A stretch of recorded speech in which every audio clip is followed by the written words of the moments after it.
Hello and welcome to the Looking for Growth podcast with me, Rebecca Ray, and James Newport, co-founder of Looking for Growth.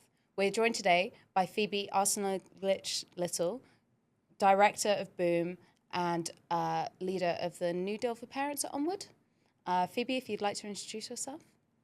Hi James, hi Rebecca. Yes, so I'm Phoebe. I work primarily on the birth rate challenge, and I do that at Boom, which works to make it easier to have children for everyone, but also at the New Deal for Parents at Onward, which is a sort of unit within Onward that thinks about how we can make life better and easier for parents and helps politicians to think about the birth rate challenge. Awesome. I think also, just up front, I'm super excited about this conversation from two angles. One, I think is a really important issue facing the country, and it's one of those just feels like it's been bubbling on along for a long time of the birth rate challenge, the fact that we have fewer kids and stuff we'll go into obviously, and what that means for our population shape and et cetera, et cetera. But then also just from being a parent myself, and then I think seeing it over the last 3 years, seeing how the system is set up, the challenges of being a parent, but then also just the joys of it. It'd be great to get into all of that. So I'm looking forward to it. You're quite a big fish, and actually we talked about this before. I was about to say in the pronatalism space, but you said you weren't too keen on that word. If you'd like to go into why you're not too keen on that I'm very word. happy to talk about why I don't describe myself as a pronatalist. So first of all, let's be clear that pronatalism, a very weird word. We went outside and we vox popped people. And what percentage do we actually think would know what we meant?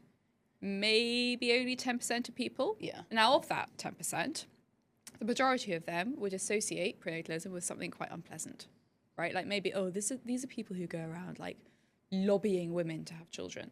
Even if you went around and said, I'm a liberal pronatalist, I'm very interested in choice, only a small percentage of that 10% would even be receptive to that and understand. And I think, the idea of just being pro-children, for lots of people, that sort of raises the question, what does that mean? When we think about having children, you don't really sit down with your partner and go, yeah, no, I'm the concept of pro-kids. It's quite eccentric. And really what I care about and what drives my work is the fact that people, men and women in the UK, have fewer children than they want to have. And just like you, James, I'm also a parent to a 10-month-old girl. And I enjoy it very much. Though obviously, as you will also know, there are things about it that are sometimes slightly less enjoyable. And that there are so many people in the UK who are unable to start their families or expand their families when they really, really want to do that is a very sad and important thing. And it also has many social consequences as well. But I think really at the heart of this is that ultimate human tragedy, decision, desire, joy that, the conversations that people have when they decide to have, sorry, I feel like I've gone off in a really weird direction. No? I think that having a child's a difficult thing sometimes. And when you're talking about, when you are a young adult and thinking about what you're going to do with your life or whether or not you're going to have children, it's very difficult, I think, to imagine how being a parent is going to change your life. I think as we move towards a country of lower birth rates, where people have fewer children, that gets more and more difficult to understand, because really the way we learn and think about these things, right, is by seeing other people around us. But also, now you look at social media. I get a lot of things pop up on my TikTok and my Instagram about, this is how pregnancy changes your body, and lots of stressful, negative things about it. But from talking to James quite a lot about it, and we've met before and we've talked about it, that doesn't seem to really be the case actually a lot of the time. Yeah, I think it's interesting. Some people will now say that the UK is a sort of anti-child country or has strong anti-child sentiment. I think that is overplayed. We can obviously go on Instagram and we can find accounts where people speak about children in hugely negative terms, or about parents in hugely negative terms. But really, we could also find way more many more accounts where you see big families or people enjoying parenthood. And also when you speak to friends and family and people who have children, sure, there are, people also sort of say, I'm quite tired. Oh, now my son started nursery. I have colds and flu all the time.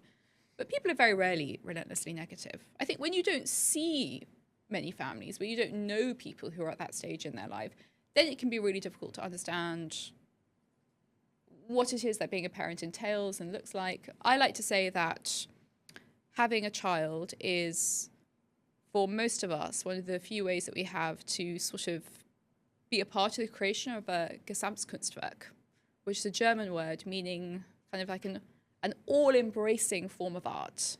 Like if you were to write an opera, and you get a single mind that composes the music and directs the staging, a truly complete work of art, a thing in and of itself, in a way that simply a song or simply a novel might not be. We might think of films of this way, so we have a virtuoso director, the music and the casting and the staging and the story, all flows from one brilliant mind. And are you as the parents then the directors? Well, in some ways, you're participating in the creation, right? Yeah. You have this person, It's a your completely, producer. it is this ultimately new, totally unique thing, and that's part of I think the great mystery and unique wonder of parenthood. It's very humbling to see this person who you have played a role in their arrival on Earth, obviously, but they are totally their own thing, in a way that many of us, when we do creative things that we enjoy, we're not able to quite reach that height of creativity. And when you have a child, I think for many people, they feel that they do. Yeah, I think suggesting you're the director is maybe over-egging how much control I have over Elijah, in my position at least. No, I think it's really interesting. And pronatalism is, and your kind of point around the kind of pro-children and the framing of that, how it's actually just a weird term, is I've never heard before, and I think makes a lot of sense. It's this weird cultural thing, right? And I'm probably shielded from a little bit of I don't see loads of the negative children stuff. I'm not massive on social media, so that's probably why. But what I do find frustrating and upsetting, and it's kind of as you touched on, is this real restriction of people want to have more kids, and the system is just really preventing it. And there's just so many different angles. I'm very happy with 2 children. But we thought about one day we might have 3. But the things you start chalking up is the things you need to upgrade, the costs that will incur, etc. It becomes a much bigger factor on your mind of having more kids than even 1 to 2 was. And 1 to 2, we had to get a new car, we had to get a new X, Y, and Z, new pram, and all a bunch of other stuff I never knew existed. And that's some of that's just obviously always just innately part of a journey. But other parts of it is wow, this really puts us in knocks your cost of living, makes it worse. It becomes a big factor when it just doesn't feel like it should.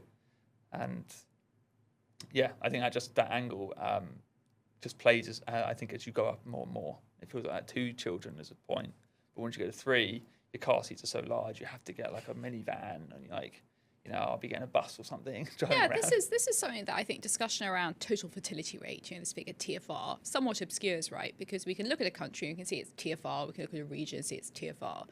But actually, that TFR is a product of numerous individual decisions by families, by couples, and then they all mount up into this number. And I think that is something that can make policymakers feel quite unsure. They know from themselves, from being human beings, often from being parents, about the complexity of these decisions. Often we talk sometimes quite confidently about why people aren't having children. I mean, for people who do have children, often it's not very straightforward to answer why you did, right? There are so many different versions, I expect, James, that you could tell us for why you became a dad, and they'd all be true. I wanted the basketball team.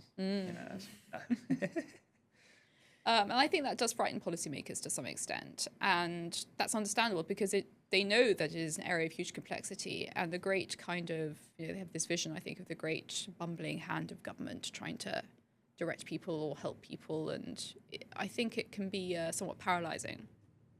Do you think also, to an extent, its association with being quite traditional and conservative does put some people off? Some people as in policymakers? Well, I guess some policymakers that are not of that sway, but also general members of the public. I don't think that's how ordinary people think about things. I don't think that young men and women who are thinking about taking that next step or not really normally think about it in terms of, oh, but that's a very traditional thing to do. The majority of people want to have children. We know that the average number of children that a woman of childbearing age in the UK at the moment wants is about 2.35, so significantly above our TFR. So there's there are of course people who only want one child, there are people who want two, there are people who want three, there are people who want no children. Those people have always existed, there's nothing wrong with that, those people will always exist. But I don't really think it's that people are thinking about this decision through a lens of ideology in that way. Of course, there are some people who make decisions like that, but they're quite a small number. And we can forget that, right? Particularly if you're someone like me and you work in Westminster and you meet people all the time who think a lot about their ideas and how they shape their lives. But actually, most people, I mean, this sort of feeds into something that does slightly irritate me in discourse in this area. Are people having fewer children because of the environment or because of bad things in the world?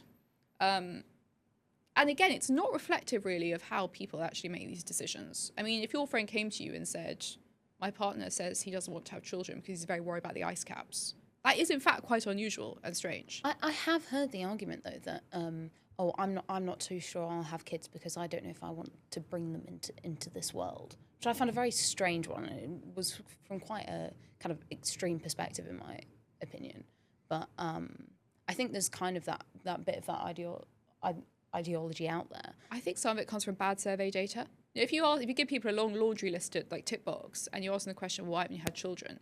People, I mean, it's not that they're being dishonest, but people will do things like tick Ukraine war. I don't believe, and you can get survey data that shows a significant number of people haven't had children because of the Ukraine war. I think we have to think very carefully about what we make of that data. Because I don't really believe that people are deciding whether or not to become a mum or dad on the basis of the Ukraine war. Certainly not in any significant numbers. And a lot of that's to do with like how we collect data and like how we present options to people. Because it's a very big question, why haven't you had children yet, to ask someone? And that's huge. There's all sorts of things, and the answer changes over weeks and years. So we're presented with like a long list, as some survey creators do. Many people just tick stuff that sounds plausibly bad and reasonable. Yeah, it's interesting. Do you think there's like an element of people feeling like things are just on a downward trajectory and like the risks? For instance, I do know people in like the AI safety space who actually believe we're going to get wiped out by AI, who just say, I won't have kids because what's the point? They'll be turned into like paper clips. Yes. And that's obviously is an extreme. It's like an extreme end of it. But I feel like the environmental side, people are concerned about, I'm bringing them up into a world in which, we're going to have cataclysmic events and all this. And it might just be like a very small minority. But do you feel like there's this, or is it picked up anywhere like over time that as things get worse or people perceive things to be getting worse, there is a knock-on effect of like people's desire to have children? What we definitely know is that uncertainty does have a negative pressure on parenthood. So like investment almost. Well, I mean, so people don't necessarily think about global geopolitics, right, when they have a child, but they do think about their own immediate circumstances. They think about what their life is like, what its trajectory is, what the life of their partner is like. Do they expect to be employed still in the next 5 to 10 years? Yes, exactly. And in fact, we have quite good evidence of that because we saw a boost in births. Well, slightly speculative evidence, saw a boost in births post-recession, post-2007 recession. And it is theorized that is because, for many people, interest payments on their mortgages went down. So people found that they had some more money in their pocket. They obviously felt secure in their jobs, even though for many people in the economy at that time, things were not very certain at all. And they responded by having more children. So certainty really matters. And this, you see this to some extent, I think, with countries, regions in the world that have really exerted themselves to make themselves as positive and friendly for parents as possible, that they've had their policies in place for a long time. So you as a parent think, oh, okay, this isn't just some sort of political gimmick. This is going to be here for me in 5 years' time. And this may be even going to be there for my children to take advantage of. So certainty is important. What countries have they? South Tyrol is a very nice example. So South Tyrol is a region in the north of Italy.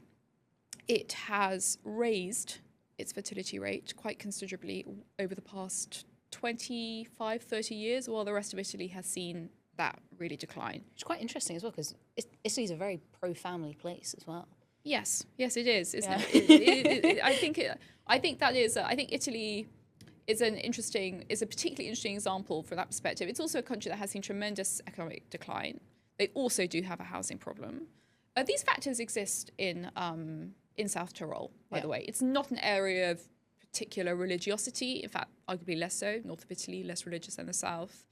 It's not traditional gender roles in South Tyrol that have driven this. But what they have done is put in place pretty bread and butter standard family-friendly policies, which they've maintained and expanded since like 1995, rather than seeing them shrink or winnow away. Stuff like extra payments to parents, trying hard to get really helpful information to parents just after they've had children, public transport discounts, like nothing, incredibly creative or groundbreaking, but stuff that is reliably making parents' lives easier over time. And of course, then this gets back to that point around the culture and who you see. If you know no one who has children, you're a 27-year-old woman, like, well, is this a strange age for me to have kids? Yes, I might want to have them, but maybe 32 or 35 is the right age, and I know more people at that age. I know what their lives look like then. If you have a policy, if you introduce a policy, like let's say cheaper public transport for larger families, and that has an effect on a small group of people, and you start to see them being able to have their larger families earlier in life, you are influenced by that. It helps you to think about, is that something that I want? If you never see families of that kind, maybe it's not easy for you to ask yourself the question or decide how you think about it. That's one of the effects, I think, that is now at work in South Korea, where you have a country that's had low fertility for so long, that now if you're a young person in South Korea, you really know very few young families. You don't really know parents. You don't know anyone who's had children in their 20s. Really hard for you to think about how that would work in your own life. And we know it's very, very well evidenced that fertility is highly socially influenced. If your sister has a child and is really enjoying parenthood, that quite significantly raises your risk. That quite significantly raises your chance of becoming a parent. And the same is even true of your co-workers. And equally, if you have a sibling who actually maybe is not enjoying being a parent or finding it very difficult, that makes you less likely. So it's not that people are sort of catching parenthood from each other. It helps them think about the decisions. You can see this in all sorts of ways in life. One of your friends starts in a new industry that you'd never thought of before. They go, oh, well, would I like that? Would it suit me? Your chance of considering it and going into it also sharply increase. It's a very similar effect. You are your peer group, right? Like it's quite a big phenomenon. Yeah. But I can see how it also goes into the having kids stuff. So I get your perspective on what would be great. It's like this kind of angle of in a crude way of framing it, like, why should the government care? Ultimately, going to get into some points in a minute about what they could do and kind of cultural elements behind it. But why is this even an issue? Obviously, the intrinsic, inherent one, which is that people want to have more kids and they're prevented, or there's big push factors stopping them from doing that. And that's one kind of injustice in society. So maybe that's just the only argument. There's also this kind of population problem, how do we solve aging population? We've obviously had, you can't solve it right now if you have lots of kids, but in 15, 20 years, you might be able to increase. So there's an economic argument there from. It's a very powerful economic argument. I mean, as you gestured to, at the moment, the government, certainly in the UK and in very many other countries, is kind of caught between the pincer of two very powerful factors.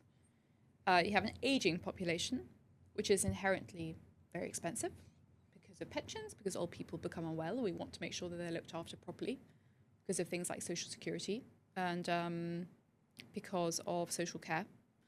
And you can see very clearly on OBR projections, these are going to eat up more and more of the government's budget. At the same time, if you have a smaller working age population, you have less revenue coming in.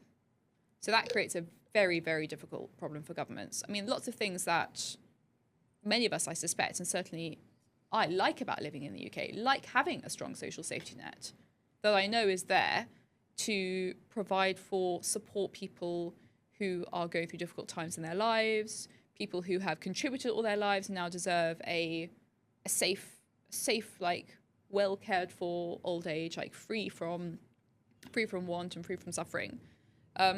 Those things will cease to become possible, I think, if birth rates continue as they are. And I mean, ultimately, our social security system, our social safety system, was designed at a time when our population pyramid looked quite different to what it is now.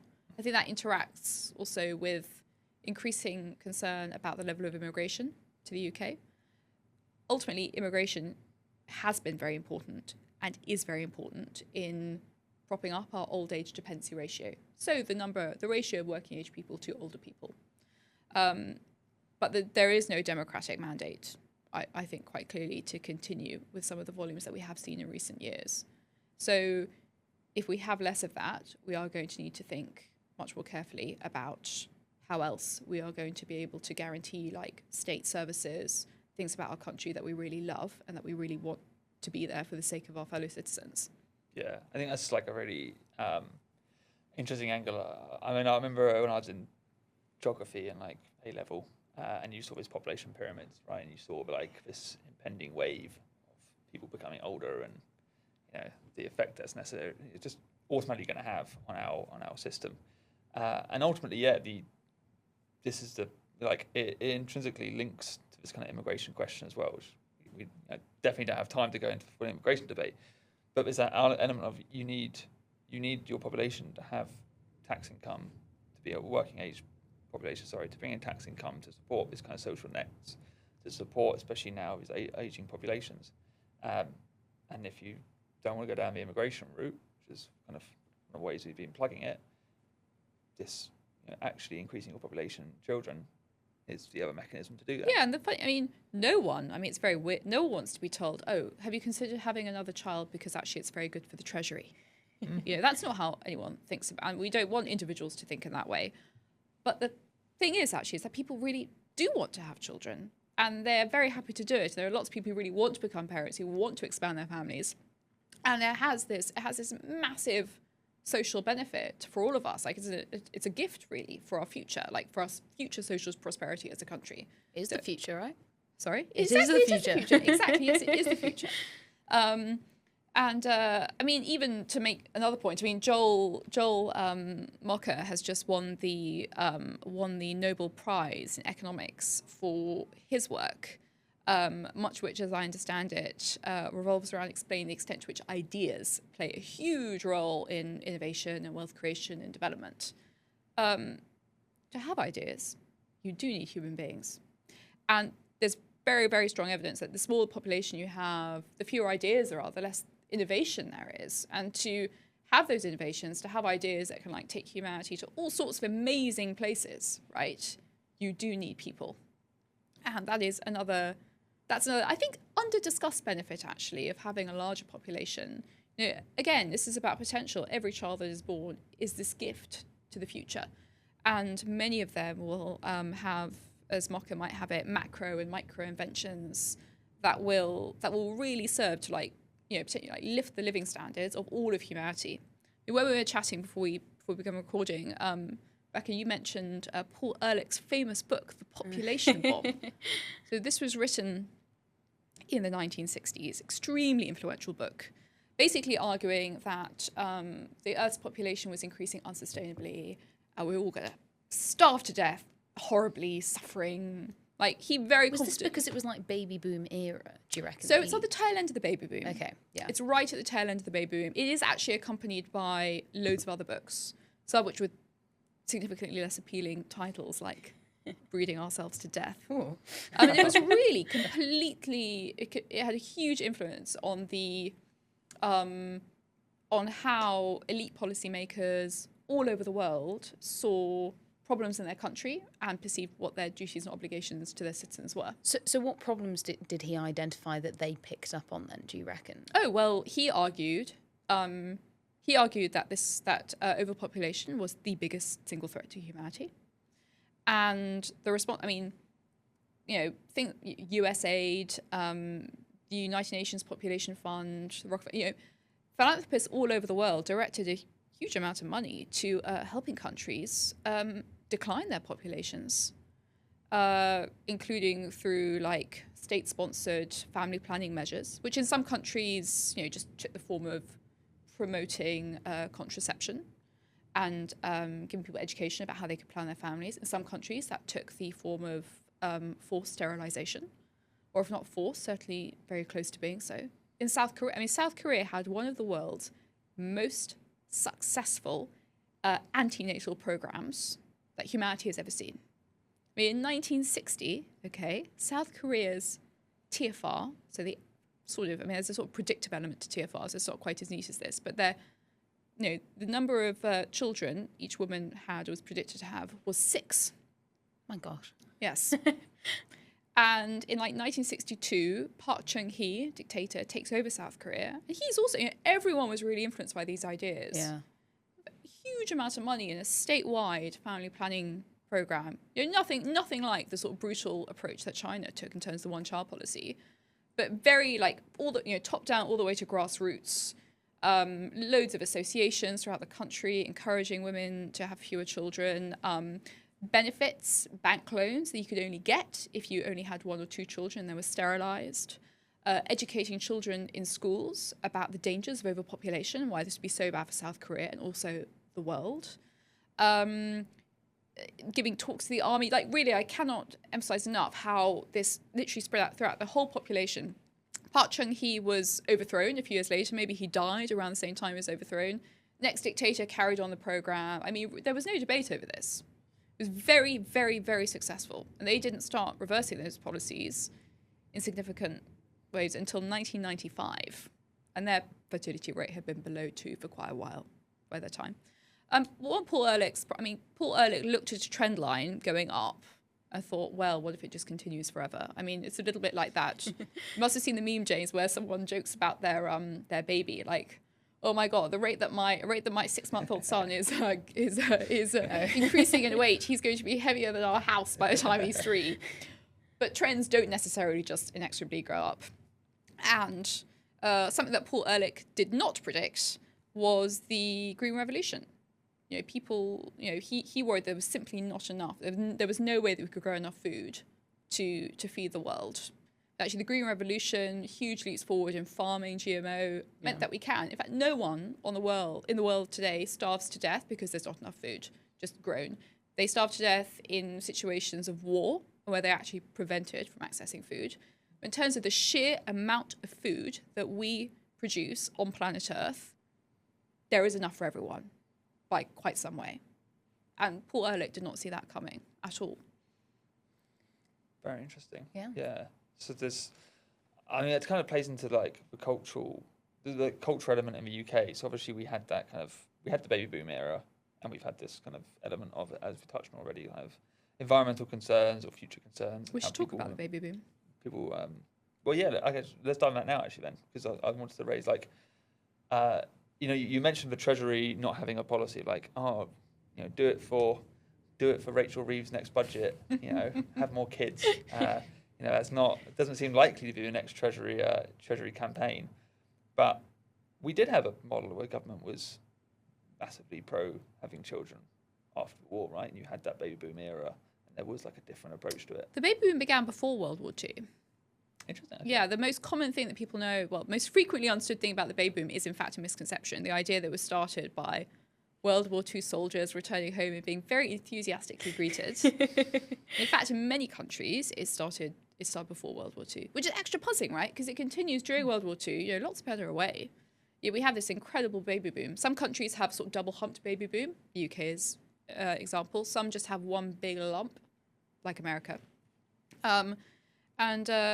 It really totally transformed the populations that it affected. I mean, there's some crazy statistic. I think by like 1965 or something like 40% of America's population was baby boom babies. Like this was same in the UK. Even today, there's still a fifth of our population in the UK and the US. I mean, that's such a powerful voting bloc now. And something particularly interesting, I think, to understand about the baby boom is that before it happened, we were actually in Europe in a period of low birth rates, and people were extremely pessimistic that it could ever change. Hit France first and hardest, beginning in the 19th century. And it was a fairly like mainstream view in France among academics and politicians that it couldn't change, that France was literally going to disappear. There was just not going to be any more France. People worried about it a lot in the UK. We had a government commission into it. I think in the 30s, people said things like, once the small family habit takes over, it can never be. People said, oh, it's people aren't religious enough, or modern life interferes with having families. People are too materialistic. Women work too much. These are similar things that we're hearing now. Surprisingly familiar, isn't it? To be fair, their birth rates don't get as low as ours are now, but they do certainly get below 2, like quite significantly below 2. And I guess you didn't have as much things to do back then, so I think they found ways to fill their time. And then suddenly the baby boom happens. No one predicted it. Nobody saw it coming. And it is totally extraordinary. If you think about all the countries that it affected, like Ireland, the US, France, New Zealand, like all over the world, Canada, like all at the same, as if someone had like fired a starting gun and said, okay, everyone's going to start having children earlier in life and more of them. Phoebe, you're killing me. Why did it happen? Well, I propose that the baby boom is in part, potentially wholly, but probably only in part, the result of 3 things that very quickly, very suddenly made being a parent a lot better and easier. So the first one of those is household technology. Raising a family, we can't say that there's not elements of hard work now, but if you don't have a fridge, you don't have a freezer, you don't have electrification, you don't have a vacuum, you don't have a washing machine. Remember, there were no disposable nappies. Like, we go through a lot of nappies. They all had to be washed, dried, ready to go. That's pretty punishing. So you have electrification, household technology comes in, suddenly it becomes much easier to add to your family, just in terms of the sheer work that you have to do as a household. So that's one. The second, I think, is medical technology. It really used to be quite dangerous having a child. We all know this. We all have folk memory of this. We all would have known in 1910 more than one woman who would have died in childbirth or shortly after. The 2 big killers were hemorrhage, so just simply blood loss, and sepsis, so infection. And then suddenly you get blood bank technology. We get much better at doing transfusions. That's in some ways prompted by World War I and developments then. But you also get antibiotics. Yeah. And these just like the maternal mortality rate just craters. And these technologies are very quickly, so in the space of like 10 years, it becomes much safer to have a child. And everyone knows that. Like it's talked about a lot. Like it features in the plots of films. Everyone knows that these technologies have arrived and that they're making things better. They quickly like reach like out to people. People use them. And that's a big one. And then the final one, I think, is that we did have a house building boom. In some countries started before World War II. I think the UK is an example of that, but also particularly post. So it becomes much easier to set up a household, to get your own home. So these 3 things work in lots of different countries all at once to just make it much easier to just be a mum or dad. You don't have to delay 5 years. You don't have to think about whether or not it's worth the risk of death. You can just do it. And people respond to that. They didn't need their governments telling them, you should have children. So what you're saying is we need new technology, more houses, and what was the second one? Better medicine. Better medicine. I believe if we were, I've had a baby. I've had to buy a flat in London. I have to run a household. Like, if you made all those things, 40%, 50% better, yeah, I'm sure that we would have some kind of effect. Like, actually very confident. I've just been speaking about the dangers of being overly confident, but I do think so. Another example of that and how people respond to these is, do you know about Gordon Brown's mini baby boom? No. I'm trying to make this a thing. So I know that Gordon Does Brown he know about it? He's read my post and he made a very charming joke. What was the joke?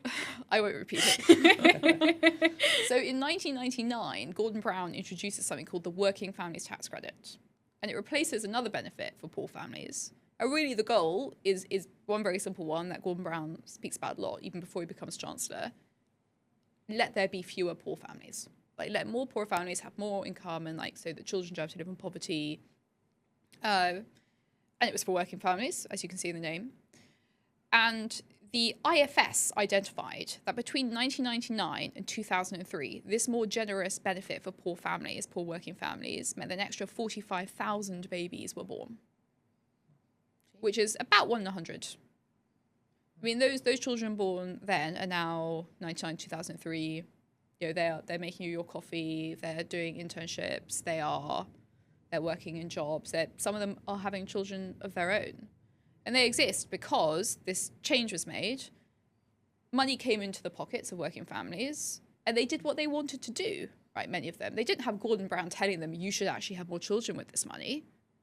They just did something that they wanted to do anyway. The government didn't have to dictate to them. It did not have any kind of pronatal goal at all. Or certainly Gordon Brown has never said that it did. And yet that is the effect that it had, which I think is really amazing, actually, and very hopeful. Yeah, and that kind of leads on to what I'd really like to get into, which is this element of, okay, if there's demand in the system. So there's people, by your evidence, people who want more children than they can have, which is like, great, we don't actually need to do a big like push campaign of have more kids because there's already a desire there. Yeah. Sorry. So the thing we need to do now, right, is what's the policies that are either in the way that need to be altered, or how do you create this encouragement? From a technological side, maybe there could be I wish someone would devise or design AI which could do a child's nappy, so that forget AGI, just like sort out the nappy problem would be very helpful. I'd get that. I'd get that AI. Or just do the hoovering for me. I know there are those robots, but they still walk into walls and stuff. Anyway, weird tangent. But yeah, what are these policies that we could be doing? And like a real crux of it from my side as well is kind of how does the government weigh them up? Because we'll probably get into a few which are going to be costly in terms of tax incentives and things. But the government's always got a problem of, well, then I've got to take money away from NHS. As I seem to bring up an unholy amount of time on this podcast, as my time in Treasury, you just the experience is, you get revenue or you get tax comes into a pot, and it's always a prioritization of like, where do we spend it? And always is first one is like, why should we spend it on this rather than just the NHS? And now with the current government, that's even a bigger kind of a bigger question for them, right? So yeah, there's lots of questions in there, but basically, what kind of things do you think we should be doing now to kind of unlock this demand that's already in the system? Okay, well, very briefly first, because it's something we've touched on a bit. It has to be accompanied by concrete changes, but there is value in saying as a country, we care about parents, we want to support you, we value what you're doing in raising children. That matters to us. We're not here to let you or lobby you or say, will you have some more? That's not the point at all. We're not here to judge people who don't want to have children or only want to have one child. But we value it. It's a good thing. It matters to all of us. That is important, I think. And even though I said very strongly earlier in our conversation that I don't believe that the UK is an anti-child country or has strong anti-child sentiment, I still think that there is something that matters just with saying that. And again, this is not to castigate people who don't have children or anything like that. We have to be really careful, I think, in the way that in the language that we use. But simply to say having children are a good thing, being a parent is a good thing. This is of tremendous social value, and we appreciate that. There is value in saying it, as much as it might be an easy thing to be cynical about. But it does have to be accompanied by policies. I do think that the UK has a lot of low-hanging fruit, just in terms of ways that we can make parents' lives tangibly easier and better. The parental employment rights system is a very obvious place to start. Statutory paternity leave in this country is just 2 weeks. That's really not very much time. But if we think a little bit, so maybe people listening who aren't parents themselves, but if we think a little bit even just about, if you're a new mum, let's say, and let's say that you're breastfeeding, I mean, you really are remarkably immobile. Like, little babies are very inefficient little creatures. And like, you just want to get a glass of water and make yourself a cup of tea, but you can't go anywhere or get up. And having a spouse around who can do that for you and can like make you a piece of toast is actually really important and good, let alone like the added like just the father's time to actually bond with a new baby, to actually fully absorb the fact that this new person has come into his life. But no, 2 weeks, got to go back to work. My husband only had 2 weeks.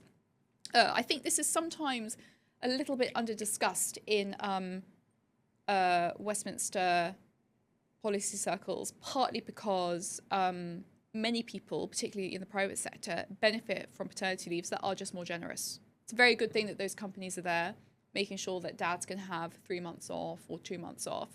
But for very, very many people, that is simply not the case. You only get 2 weeks. I actually know of guys that have started when they're like deciding whether to take a job, have actually like had the paternity leave as something that they tried to negotiate on.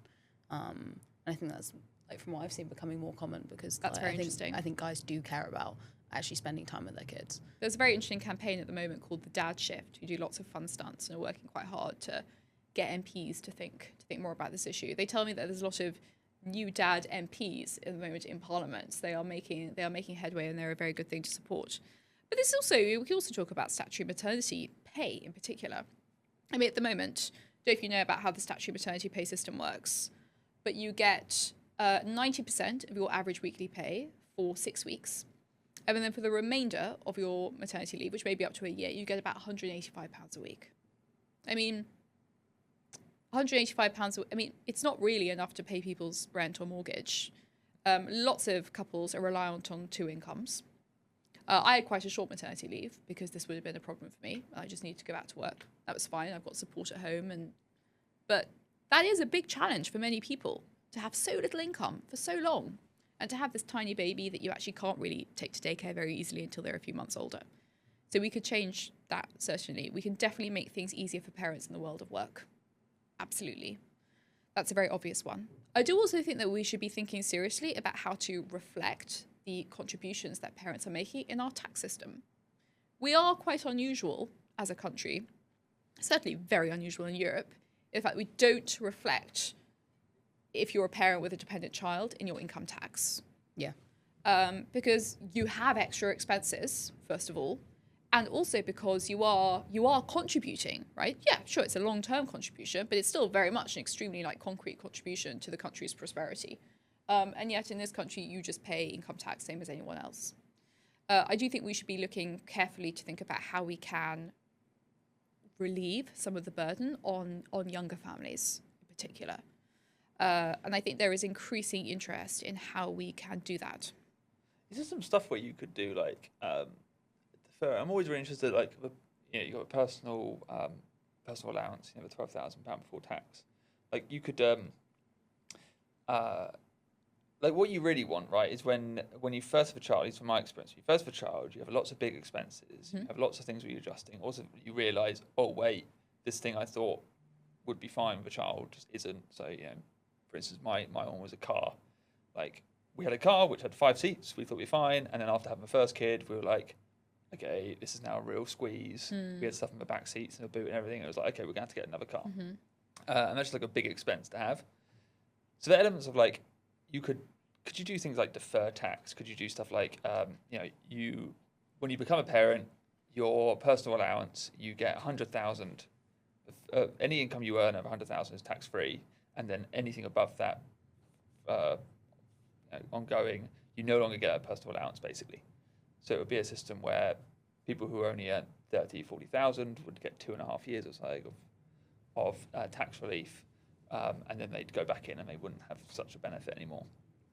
I'm not going to try and make a policy on the fly, but basically this idea of how can you try and ultimately the Treasury's long-term look, make it look cost neutral, but help people when they most need it. Other kind of things that you have in that space, which I think one option could be to front load child benefit. Child benefit, which many people believe is limited to 2 children. That's in fact the 2-child cap, or the 2-child limit as it's unfortunately called, really refers to the child element of universal credit. Child benefit, in terms of the number of children that you have, is completely unlimited. It's limited only by your income. So if you earn between £60,000 and £80,000, it tapers out and then disappears. But if you earn below that, you've got 10 children, then you get child benefit for all your children. And it comes, it's a little bit more for your eldest child and slightly less for your younger children, and it's paid to you every 4 weeks. And if your child stays in full-time education, you get until they are 18. It's really quite a considerable sum of money all at the end, well over £15,000 that you get in total by the time that your eldest turns 18. I am very interested in whether or not we can take some of that money, which we're going to give to parents anyway, and we can put it earlier on in the child's life. Yeah. There are a number of reasons why we might think about doing that. I mean, one is that if you have children, you're probably going to be a bit younger. You're a little bit earlier in your career than you're going to be in 10 years' time. Your earning potential is going to, your salary is maybe lower than it is going to be in 10 years' time. Though, of course, many people work in jobs where that is fairly flat, but many of us also don't. And you have all these expenses, right? Like your 10 or 12-year-old might be expensive because they demand things that they see on TV. But a small child, when you're adapting your home to them and getting equipment that you need, is uniquely expensive to you in many ways. So why shouldn't we take that money that we're going to give to people who have a child age 12 and say, we're going to give you much more when they are aged 1, 2, and 3, and you're going to get almost nothing from when they're age 13 and up. Yeah. We could have that as an option. People could choose to have it given to them incrementally throughout the child's until the child's 18 if they wanted. But perhaps we can look at just taking that money, which is going to be given, and just moving it forward. Yeah, that seems like a great idea. Like, I just think because I mean, I don't know the evidence, but I would heavily assume that you have this kind of expense in terms of like essential versus kind of disposable, as you say. Like, yeah, kids are probably more expensive for Christmas and their birthdays and stuff when they get older, and they, want Lego, which is like 400 quid. At 14, you can send them down the mine as well. Yeah, exactly, yeah. Exactly, get them working. But no, you have this like kind of upfront cost, and especially when you're talking about things like, parents staying at home, it can make such a difference. Quite right. Most people will send their kids to school, get a bit more freedom in terms of what they can now do and what can work.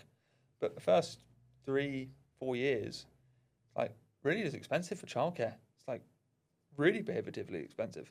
I know you have these 15 hours and all this, but it's it doesn't ever work out. I mean, we just had it. We've got the 15 hours free now for Elijah, and it's our spend on childcare for nursery is the same it was before. It's just now he has a few more hours in nursery because they have to offset it. They basically say, oh, the free childcare pays for some of it, but it doesn't pay for these extras that he also needs, like snacks. And you can't opt out of those. Not that I want to, but like, it's a fake system where it's like, oh, funny enough, you're paying us this same amount you were before. It's a problem, right? Because it's a monopoly system, and when the government sets its price, it's not where the childcare providers would set it, and so therefore they are forced to find creative ways of. You can give it from their side. It's just like this weird situation where I was like, oh, we get 15 hours free now. Fine enough, he goes to nursery 15 hours. That works perfectly. And then, no, I'm still paying the same amount of money. Literally the same amount. In fact, I think slightly more because he has to because we have to pay for 18 hours, and then how the maths works. But yeah, and we can't do it for Arlo, our 1-year-old, because to be able to be qualified for it, he has to do 30 hours. I'm not going to put 30 in for 30 hours. Like, he sleeps most of his time. It's very strange. But that kind of upfront cost is really interesting. I'd also be like, on this just general cost of raising children, is there stuff that you've looked into or you think about in terms of the kind of wider ecosystem? So you've got childminder regulation and like the costs associated with that, and the things of nannies. It becomes very complicated. I was looking at a nanny at one point. My wife started doing more work for our company. And it was like, oh, you'll basically become an employer and you've got to set up all the kind of PAYE systems. And I'm like, this is really annoying now. Now I've got to talk to HMRC and like, I don't want to do that. So we just like binned it because the admin was more frustrating than anything. So other things like in there, which are just... Yeah, I mean, the childcare system is very complicated. There's a couple of things going on. One is that in very well-intentioned ways, governments have attempted to subsidise it and to make it cheaper. In doing so, they have added a lot of complexity. And it's difficult to subsidise something like that, an entire industry, without having weird things come out and like things stopping working. I think that's happening. Also because, it's highly regulated because they are children. People are very reluctant, I think, often to deregulate when we're talking about children. Again, there are very good reasons for why that is the case. I think sometimes there's a bit of an error here, which I don't see you making, James, where people talk a lot about childcare ratios in England, if you know what I mean. So this is how many staffers do you need per number of children. I think there's a bit of a red herring. We do indeed have ratios. Pretty much all countries do, certainly in Europe.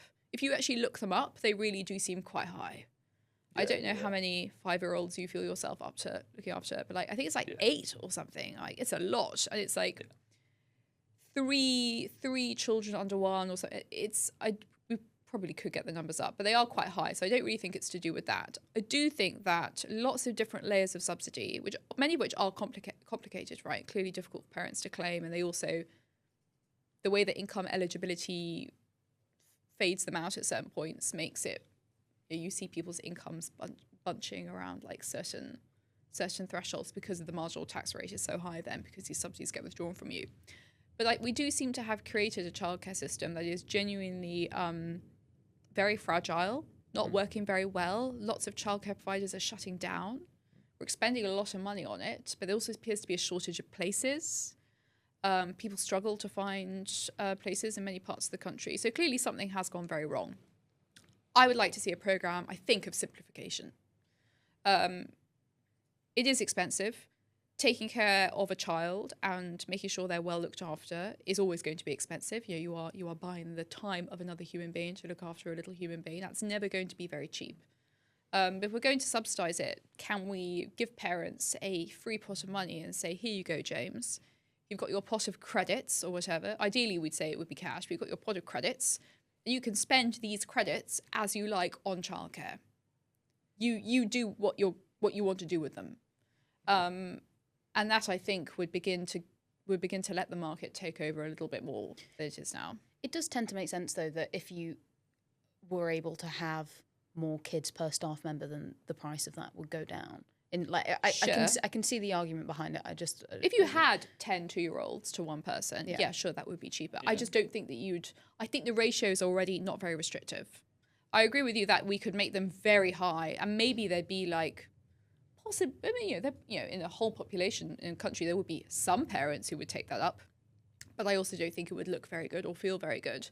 And I also don't think it is what would be normally taken up at all. Also, if you compare us with lots of other countries of much cheaper childcare, their ratios really aren't wildly different, like at all. And there's a bit of a meme, I think, that our ratios are very restrictive. And they really aren't. In fact, they also recently became more generous. And there doesn't seem to have been an effect in childcare prices. And we don't know the counterfactual. I've heard, I don't know, that lots of nursery providers aren't taking up those high ratios, which they now have the right to implement. Yeah, that's okay, interesting. Why aren't they? Very complicated area, very interesting. I don't think ratios are the answer. Yeah, I think our nursery doesn't. I don't think they max out. I think they're like 4 or 5 they keep to. Yeah. Which means, yeah, as you say, it seems completely reasonable. I mean, I have to look after both my boys sometimes, and like, that's tough enough. Like, and yes, try finding staff members who will look after 8 2-year-olds. Yeah. Final couple of things that we could touch on, if you're right to. We can touch on either one or both if you've got views on them. But one is like, how much do you think this also plays into like a fact of schooling and the issue of, when I look, my kid's 3 and Arlo's 1, and I'm thinking, I am really conscious about how bad schools are. My wife's a primary school teacher. We may have other options we can do, but I just think like schooling is just really bad across the board, and it feels like that at least is a weight on my mind in terms. What do you mean when you say really bad? So I don't want to go too much into detail, but obviously, like, one, there's overworked teachers. There's issues of like most of the time is spent around behavioural. The curriculum I don't think is very much up to speed at all, and what like actually helps kids prepare for life. It's quite restrictive environments unless you go for like cool independent schools, which are breaking out of the mould. But most of the time, it seems like it's just a bit of like childcare and not always great. And there's a number of kind of issues that come from a kind of poor schooling environment. My wife's far better talk through, as she's primary school teacher. She's seen it live, and how it's just not like fulfilling the educational or social needs of many children. So that's like one angle of like how much do you think this kind of element plays in, and is it like a whole part of the ecosystem of what are you bringing your child into, and is there a support network, is there things in our society set up to enable that? And then the other side of the question is that you can answer either or both, or whatever you prefer, is the future of children and work, and the idea around like you're bringing children into the world. Obviously, there's this like kind of massive elephant in the room around like AI and the job market, and how much you think that as well needs to evolve and change, and like kind of what does that mean in terms of education, or what we're asking from people in terms of like raising their kids and Interesting. How to prepare for their future. On schooling, I'm not familiar with any correlation between birth rates and quality of schools.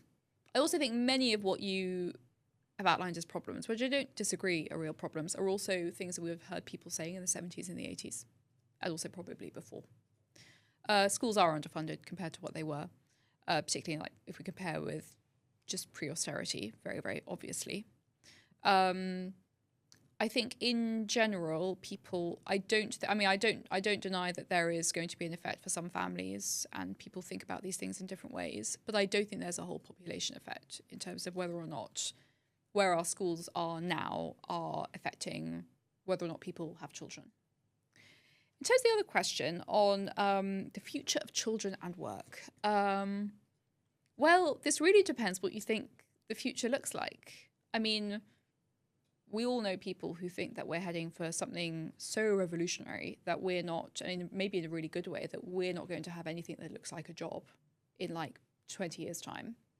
How a life of absolute leisure might affect childbearing, I really can't say. I think we can construct a story for either way. Maybe if we had lives of absolute leisure, we have lots of children. Maybe if we had lives of absolute leisure, we would have none.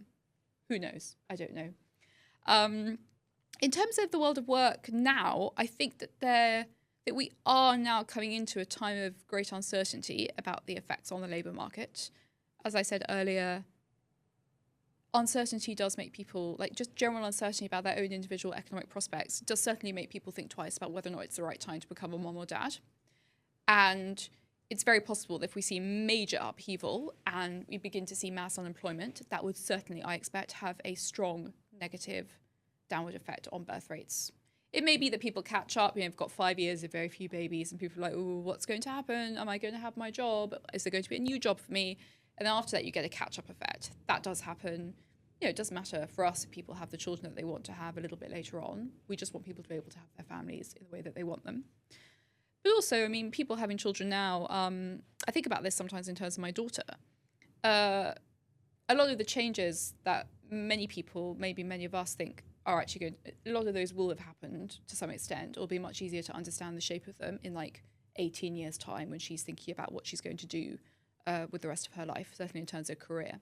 So I think children being born now are probably on the right side of that in a way that we may not be. I hope, yeah, I think that's how I'd answer that. That's very interesting. Yeah, sorry, Becca. Sorry. No, I was about to say thank you so much. It's been really good. My pleasure. Thank you both. Yeah, especially baby boom a bit. I thought that was really great. Yes, everyone should talk and think more about the baby boom. Yes, definitely. Have you got anything that you'd like to plug or talk about coming up at the moment? Nothing coming up at the moment, but I urge people to think seriously and deeply about this problem. I think sometimes it gets a little bit siloed, but how we have children, when we have children, how we support other people who have children is something that really matters for all of us in a deeply, deeply human way. And it would be wonderful if people thought more about how they could help the parents in their lives. And also I hope it's thought-provoking for people who are thinking about whether or not they'd like to become a mum or dad themselves. That's really lovely. Yeah. Thank you so much. Thank you so much, Phoebe. No, I was going to say thank you. Yeah. Cheers.